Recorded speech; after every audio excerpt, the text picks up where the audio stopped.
আগামী বছরের শেষের দিকে এলডিসি থেকে উত্তরণ হবে বাংলাদেশের। তখন আন্তর্জাতিক বাজারে নতুন কিছু সুযোগ তৈরির পাশাপাশি হাতছাড়াও হবে ব্যবসা বাণিজ্যের অনেক সুবিধা। তাই এলডিসি থেকে বের হওয়া পরবর্তী চ্যালেঞ্জ মোকাবেলায় ঠিক কতটা প্রস্তুত বাংলাদেশ, বারবার সেই আলোচনাই সামনে আসছে।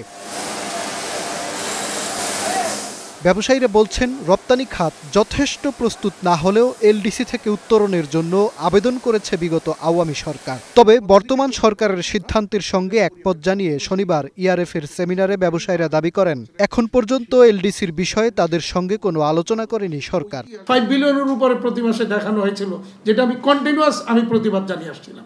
তো আলটিমেটলি বাংলাদেশ ব্যাংক কিন্তু পরবর্তীতে এটাকে রেকটিফাই করেছে, বলেছে যে ওই ফিগারগুলি সঠিক ছিল না, এটা প্রমাণিত হয়েছে। তো এইটাকে কেন্দ্র করেই কিন্তু নতুন সরকার এসে এলডিসি গ্রাজুয়েশনের জন্য পিছানোর আবেদন করতে পারে। কি কি পরিকল্পনা নেওয়া যায়, কি কি রুটম্যাপ তৈরি করা যায়, এগুলি নিয়ে কিন্তু সরকার আমাদের সাথে এখনো পর্যন্ত আলোচনা করেননি বা বসেননি। আমাদের একটুখানি পিছাইতে হবে, 3 বছর পিছাইতে হবে। আমরা will gain strength and will come back and will come back strongly, that I can assure you. সামনের দিনে বাংলাদেশের জন্য নতুন অনেক চ্যালেঞ্জ তৈরি হবে বলে জানান অর্থনীতিবিদরা। আমার ম্যাক্রো ইকোনমির সাথে জড়িত, আমার ইম্পোর্ট ক্যাপাসিটির সাথে জড়িত, সেটা যদি এফেক্টেড হয়, ফুড সিকিউরিটি এফেক্টেড হবে। ফুড সিকিউরিটি কোথায়? 180 মিলিয়ন লোকের দেশে। প্রাইভেট সেক্টর এখন বলছে পেছাতে হবে, আমি এখন পর্যন্ত তাদের তরফ থেকে পাবলিকলি এভিডেন্সটা দেখিনি। সুতরাং সরকারকেও খোলা মনে থাকতে হবে, ওপেন মাইন্ড, প্রাইভেট সেক্টরকেও তথ্য উপাত্ত দিয়ে তৈরি হয়ে আসতে হবে। শুধু সরকারের দিকে না তাকিয়ে ঝুঁকি সামলাতে ব্যবসায়ীদেরও নিজেদের জায়গা থেকে প্রস্তুতি নেওয়ার আহ্বান জানান প্রধান উপদেষ্টার প্রেস সচিব। রিস্ক টেকার হতে হবে। আপনি যদি রিস্ক টেকার না হন, রিস্ক এভার্স করে আপনি কত দূর এগোবেন, এই জায়গাটা সবার বোঝা উচিত।